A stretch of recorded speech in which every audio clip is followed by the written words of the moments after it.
different. Definitely different. But I really enjoyed this movie. Welcome back to my reviews on the Fly series, guys. It's been an awesome series of videos I've been doing lately. A lot of fun movies in this franchise. And like I said before, if you guys can get your hands on the Fly Collection box set, Blu-ray box set by Scream Factory, I recommend it.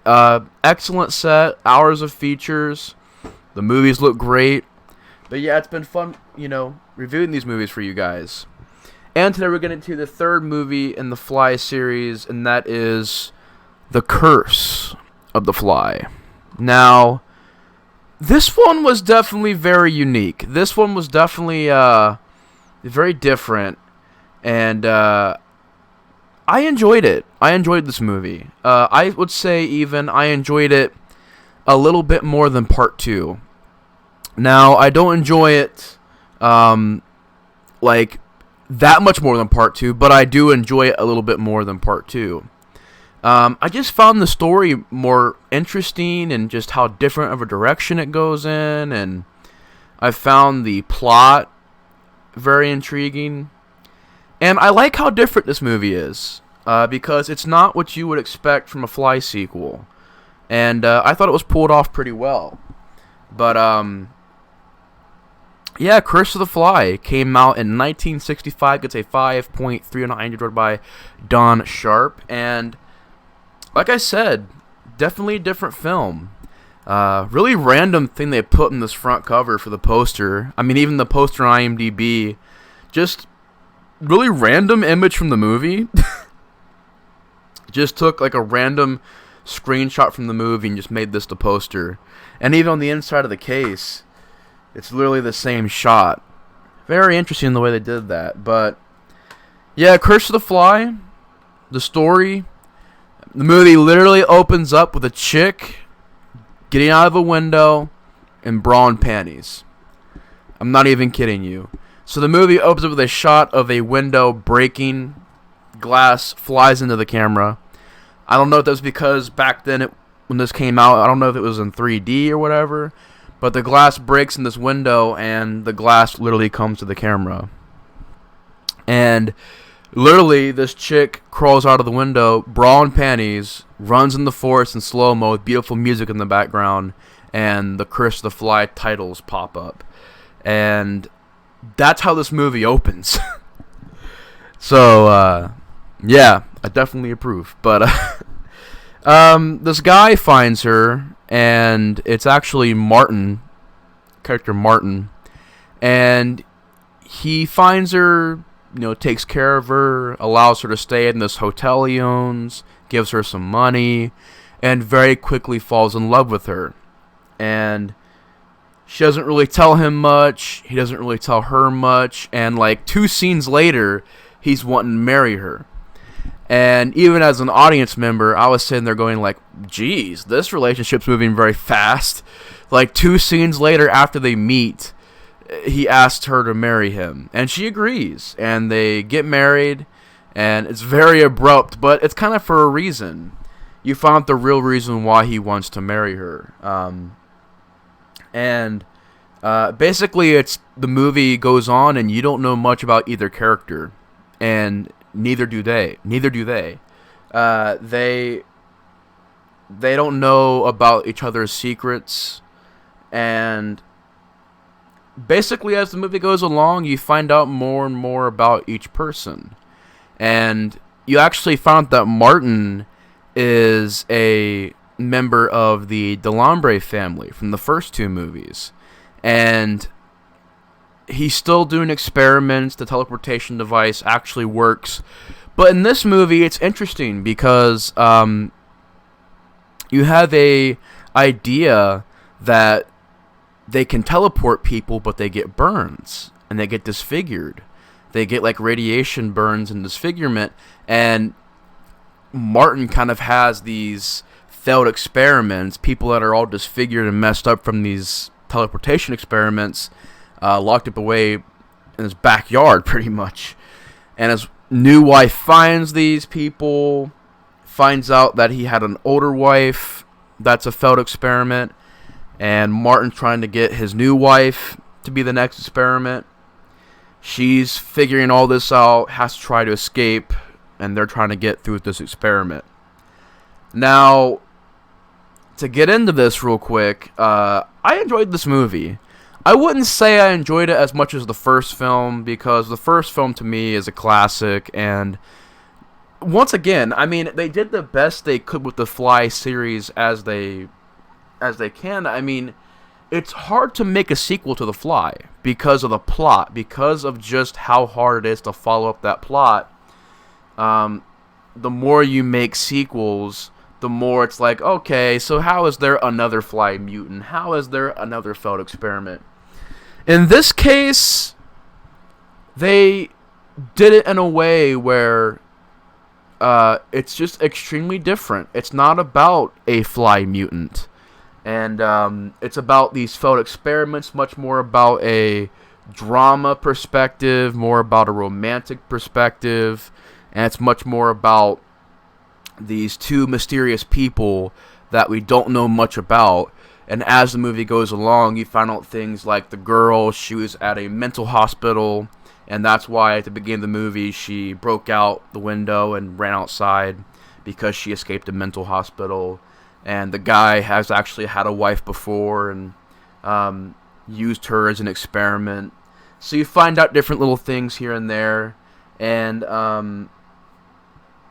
yeah, I do have a slight spoiler that I do want to get into. So if you guys don't really care about the spoiler, because Curse of the Fly came out in 1965, just to give you guys a little quick overall thoughts just before I get into the spoiler, because there is a spoiler I want to get into.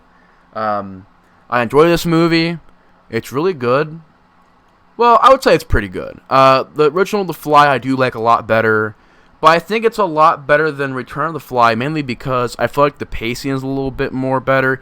And this is a longer movie, so it wasn't as slowly paced. The story was interesting and intriguing. It kept you engaged in the story. The acting wasn't too bad. I liked the two leads. The cast didn't do a bad job. The characters I liked. And most of all, I liked how it was a different kind of movie. It was telling a brand new story. And still having certain key characters from the previous movies, at least by name only, like the Delambre name, still having the teleportation device, but telling a new story with it. And I liked that. That was very cool, very unique, and you know, there's not many films in a franchise that will literally be this different and take a different direction and tell a new story.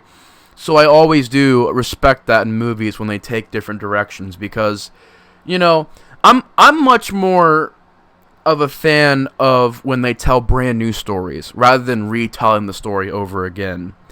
Because if we've already seen a story once, there's no point in retelling it again. At least that's how I look at it. You know, I'm always up for something, you know, like this, like Halloween 3, like Jason Goes to Hell. You know, I like these really different, unique ideas and, you know, new directions in the franchises. And, you know, even though there are some problems I will get into in a second, I do think overall it's a pretty good sequel. I enjoyed it a little bit more than Part 2. I think it's a pretty good little movie. I did like it. Probably going to give this a 6.5 out of 10 or a 7 once again. I do enjoy this movie. But before we get into the spoilers, to get into my problems, which this really does get into the spoilers here. So before I get into my problems, I guess, I'm going to just say this. Spoiler alert. If you haven't seen The Curse of the Fly, go watch it. If you don't care, then it's whatever. But, yeah. Spoilers now. Starting now. The main spoiler that I wanted to get to is that there is not one fly in this movie. At least I didn't catch it. But I don't remember there being a shot of a fly in this movie. And to me, even though I like the new story, even though I like different direction, it is odd that there is no fly in this movie. And they even put a picture of the fly on the front poster here. There's not a fly creature in this movie. And it felt weird. It felt like it was trying to be a sequel, but without the fly creature, you really don't have any kind of villains. And they wait till the end of the movie, the very end of the movie, to make, you think that either Martin's the villain or his father's the villain, and maybe these burn victims are, they're not, they maybe you think they're villains, but then they end up rising up against Martin and helping this girl out, and they end up becoming kind of the heroes of the movie. So the movie, besides Martin and his father, there's not that villain to the movie. There's not that main dreading factor to the film. And without the fly mutants, it was really kind of just a odd way to end and the way the movie ends too is very odd. It just kind of ends because she escapes, she looks in the car, and I think it's her husband, because sometimes it's Martin, sometimes he gets all like messed up looking because I guess he went through the teleportation device and it's kind of a side effect from that. And basically he turns into that and she just gets rescued by the police, and that's the end of the movie. She gets saved.